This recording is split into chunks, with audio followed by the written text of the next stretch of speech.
Hello my friends, it is fantastic to see you for yet another video, and I think we have all earned a victory lap, my friends, but don't you worry. The fight is not over, but as you guys know, a few days ago, or last week, somewhere in there, Donald Trump threw yet another temper tantrum over a late-night comedian. That is a thing that has been going on with Donald Trump for quite a while, where he gets offended by something that a late-night comedian says. He goes to Truth Social, where they tell nothing but the truth on that webpage, and he has another mental and emotional breakdown for the entire world to see. That's America's president, my friends, that throws his temper tantrums all over the internet. And it's a thing that Donald Trump has been doing for a very, very long time. But recently, Donald Trump used his power and the power of the FCC to pressure a company into canceling Jimmy Kimmel. You guys all remember that, right? And this is a much bigger deal than a late night comedian got canceled from his show. Obviously, I think we all know that, right? Because me personally, if you were to ask me, Jimmy Kimmel's not necessarily my favorite, and there's a reason I'm saying this. I'm not saying it to bash Jimmy Kimmel. I'm just saying he's not necessarily my favorite late night comedian. My personal preference is Colbert. I like him the most. I think he's the best one. Anyways, that's not the point. We have reached a point in this country, my friends, where when the president decides to have another one of his little tantrums, he thinks it's okay to use the power of the government to shut down those people. And recently, it was Jimmy Kimmel. Now, he's been mad at Kimmel for a very, very long time. Something about Jimmy Kimmel really pushes Donald Trump's buttons, and it's quite amusing to watch, because Jimmy Kimmel really gets under his skin for some fucking reason. He can't stand Jimmy Kimmel, right? So anyways, Donald Trump threw his little temper tantrum about Jimmy Kimmel making a joke, not about Charlie Kirk, but about Donald Trump's reaction to Charlie Kirk's death, where he was asked about it, and Donald Trump immediately started talking about his brand new ballroom that we're all paying for through tariffs. That's fun, isn't it? And Jimmy Kimmel made fun of that. So the director, the chairman of the FCC, I think it's Brendan Carr or something like that. There's so many names going on all the time that I'm really bad with remembering who's who. There's always some jackass up to something under Donald Trump, right? So I think it's Brendan Carr. I think so. Anyways, he decided to go onto a podcast where he basically threatened this TV network that's trying to get FCC approval for a merger that they're trying to do, and said, we could do this the easy way or the hard way. And the worst thing that came out of that was Ted Cruz going on the internet and doing an Italian accent. Ted Cruz, don't ever fucking do that again. Look, as half Italian, I was greatly offended by that. You sucked at it. It was fucking awful. I wouldn't even attempt that Italian accent, but we got Ted Cruz doing that bullshit. And in my opinion, that's one of the worst things that came out of this entire ordeal, right? We, my friends, as Americans and the rest of the world, we responded to what was going on. We did our research, we did our homework, and we found out that Disney owns ABC. I mean, maybe some of us already knew that, right? But I didn't fucking know that. Disney owns ABC and Hulu and ESPN Plus and Disney Plus and all these fucking things. And my friends, we turned up the pressure on them. We said, we cannot have this. And let me explain why this is a big fucking deal, all right? Why this is a big fucking deal, because we can't have a situation where the president of the United States doesn't like someone's speech, so he uses his power to go after them. That is the First Amendment, my friends, the first one, right? And I got a lot of people pushing back on me. They said, oh yeah, how about the time that Barack Obama got Roseanne fired? And my friends, I don't know if it's just me, but I am sick to death of absolute bullshit coming out of people's face holes all the fucking time. Because I saw so many comments saying, well, Obama did it to Roseanne, but I didn't see you say nothing about it. So I took to the internet, my friends. I grabbed my magic little Google box that I'm talking to you on right now, and I looked up, did Barack Obama get Roseanne fired?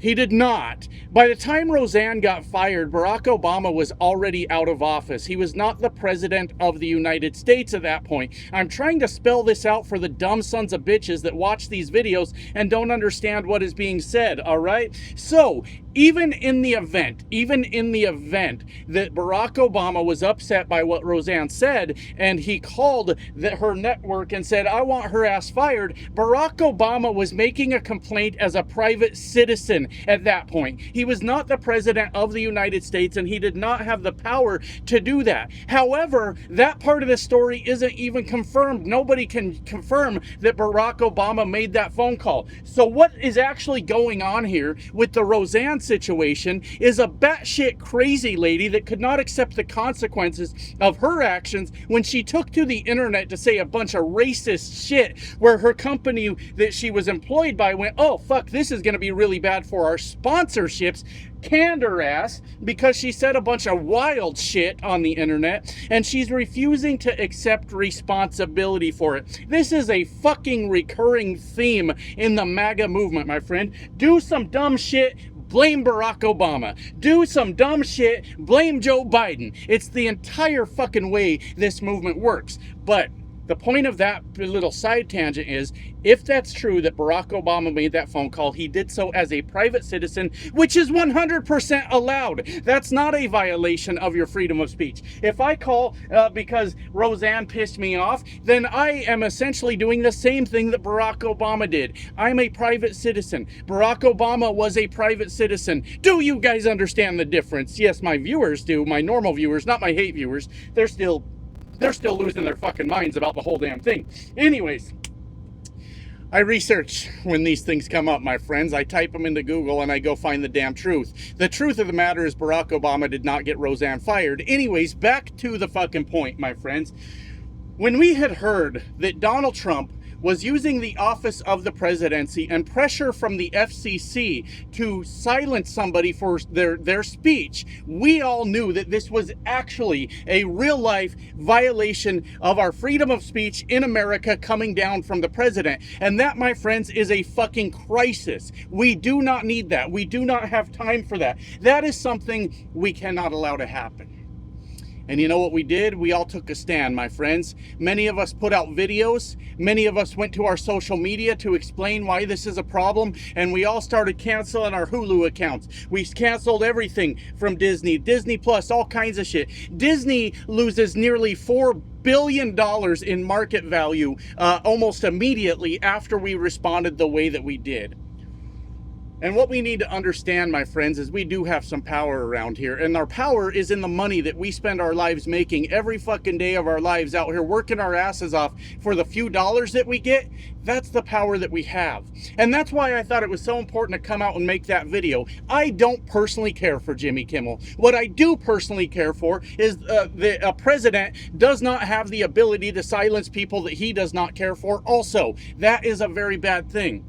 So anyways, after we all came together and we put that pressure on Disney, and Disney stars, people employed under ABC and Disney and all those things as actors and actresses came out and they made their voices heard too. And they said, we can't support this. We can't work with you. We will not allow you to bow down to a wannabe dictator that thinks he can tell people what they can and can't say in this country. And we applied that pressure, my friends. And we did it successfully, all right? That's the point we all need to be thinking about right now. Because just yesterday, ABC, Disney, whatever, announced that Jimmy Kimmel will be back on the air starting tonight. Okay, we won. All right, there's still much more to talk about here, and we're going to talk about that in just a minute. But we won enough. We hit them in their wallets enough. We affected the bottom line enough that we made them walk that shit back and give Jimmy his job back, all right?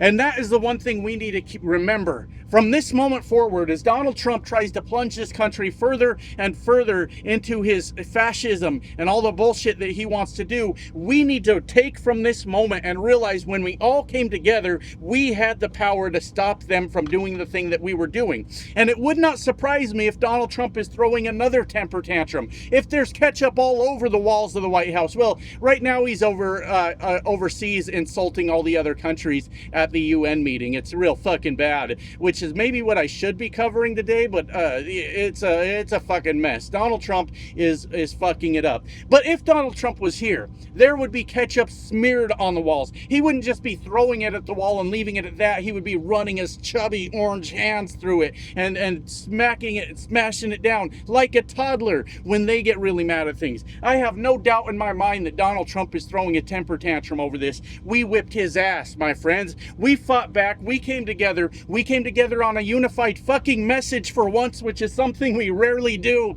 And we fucking put the pressure on this company and affected them so bad that they had to defy Donald Trump. That's a win, baby. That's a fucking win right there. And I am so damn proud of everyone that did it. Now, there is much more to talk about, all right? Because for me, everyone out there is allowed to make your own decision, and tell me in the comments what your decision is and what you're going to do, because I would like some feedback on this and see and maybe reevaluate the way I'm approaching it. What I witnessed was a multi-billion-dollar company, has all the financial resources in the world, can afford any lawyer out there. What I witnessed was them bow down to Donald Trump. When Donald Trump spoke or had the FCC chairman speak on his behalf, but we know Donald Trump's at the top of this from all his truth socials he's made about Jimmy Kimmel. He doesn't fucking like him, right?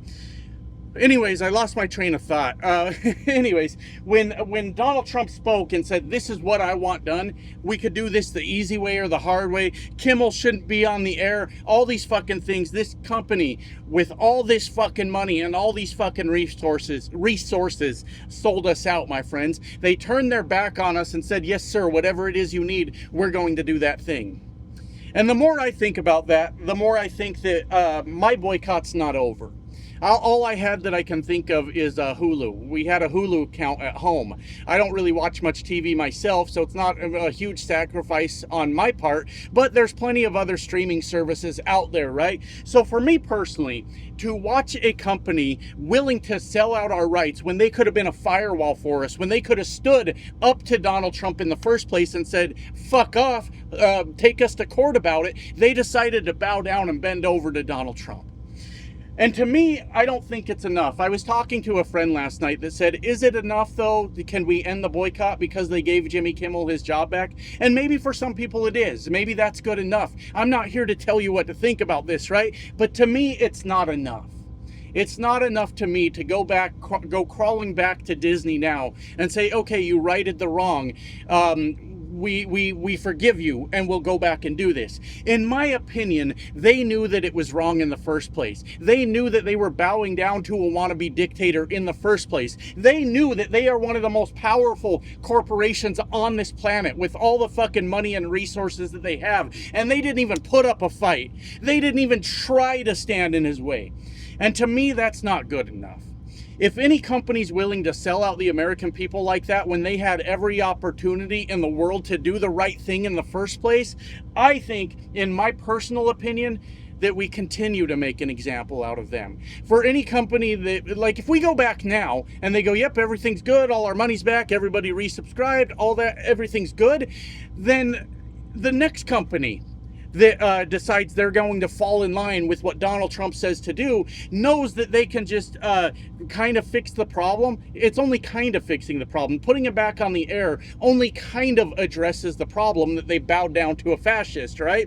They know that if they just kind of half-ass fix it, then we will come back and they will give them our money again, our hard-earned money that we need increasingly more of, because Donald Trump is finding ways to price gouge us every chance he gets, every way that he can.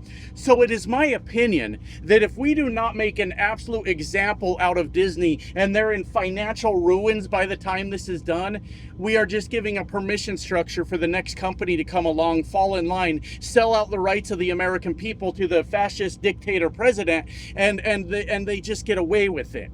I could be wrong about that. I 100% could. But I think at this point, if that's what we do, then we lost. We didn't really win the fight. If they're begging for mercy a month from now, maybe that's a win. If they're doing what Target had to do, I think they ended up firing their CEO. I'll be honest with you, I didn't really follow the Target boycott that much. I'm from the trailer park, my friends. You don't see trailer park boys walking around the Target very often, right?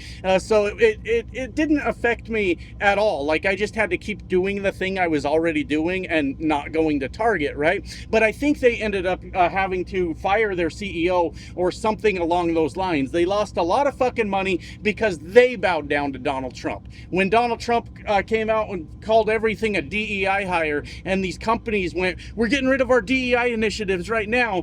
Target was one of the companies that got the shit kicked out of them with that bullshit. And I think really that's how this should go.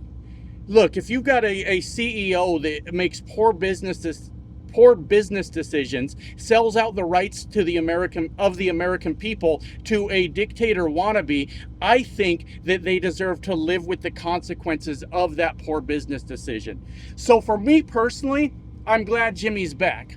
That's fantastic. I'm glad that it is going to make Donald Trump throw more and more temper tantrums. I think that's absolutely fantastic. But I don't think that Disney has actually faced the consequences of the decision they made, and somewhat of a hostile act towards the American people. Just gonna steamroll over us while you've got all those resources, while you could have fought, while you could have hired those lawyers and finance that, and we would have rallied around you. If America would have found out that Donald Trump was trying to pressure them to silence voices that Donald Trump didn't like, and we heard about that, we would have rallied around you. I don't have a Hulu account in the truck, but I would have got one. I would have spent the $15 or whatever it is just to say I'm supporting a company that is standing up in the face of a fascist right now. 100% I would have done that if I would have heard that that was going on. But that is not what went on, my friends. Anyways, I'm in Texas again. It's like 100 degrees out there, and this AC cannot keep up, and I'm just pouring sweat right now. So I'm going to get my chubby ass off here and go down to my bunk where the cool area is. So see you guys. Love you guys. Bye now.